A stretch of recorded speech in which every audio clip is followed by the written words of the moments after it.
Senator Rogers, thanks for coming over tonight. We just gavelled out on Sunny Die. What are your thoughts and highlights from the session? Well, you come to the end of a session where you've worked literally nonstop for 3.5 months, and there's always going to be some things you wish you had accomplished. But in the next week, we'll probably sit back and say, you know, what exactly did we pass out of the General Assembly this year? And I think it was a pretty impressive list of items. We did a lot on property taxes. That is an issue right now across the state of Georgia that is extremely important to people as they feel like they're paying more in property taxes than the value of their home's actually worth.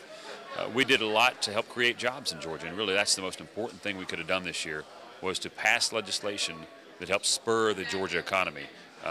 The legislation we passed, nobody else in the country is doing. I mean, we really stepped out and said we're going to lead on this recovery. So I think we did some great things, and at the end of the day, the most important thing, balancing our budget with no tax increases. And we were able to accomplish that in what may have been the most difficult economic times the state has seen in decades. Transportation was at one of the top items on the list. Governance passed. In the end, finance didn't come through. What are your comments on those situations? Well, I stated all along that if you didn't have governance, it made no sense to do finance. I mean, to ask Georgia taxpayers to throw good money after bad is ridiculous, and they shouldn't have to do it. So passing governance is a big issue. I mean, it is a major first step. Now, unfortunately, it took all the way to the end of session to pass it, which kind of limited our ability to get finance passed. But most of the finance measures, of course, are constitutional amendments, and they cannot go onto the ballot until 2010 anyway. So I would rather not rush to finish it this year for something that can't go onto the ballot until November 2010. We have next year to continue to working on it. We now have governance taken care of. We can follow that up with finance next year.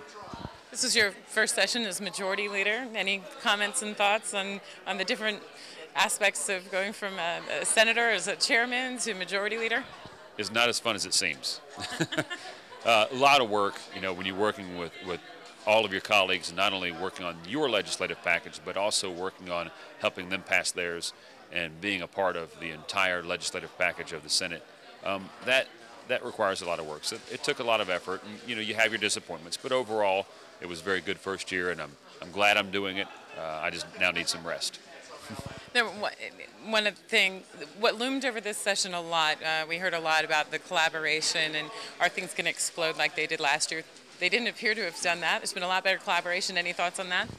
Well, I never got anything done by yelling at somebody, and hopefully that is kind of the agenda that we set this year, and that is that we're going to work together, and those things we disagree on, we simply disagree. And I think this year went a lot better than last year. We accomplished a lot of things, and we built a lot of good, solid foundations going into next session. I mean, we don't come out of here with any anger towards Republicans, Democrats, House, Senate. I think most things got along, and you know, we had our disagreements, but we're all adults, and that's part of politics. But we'll come back next year, I think, even better than when we started this year.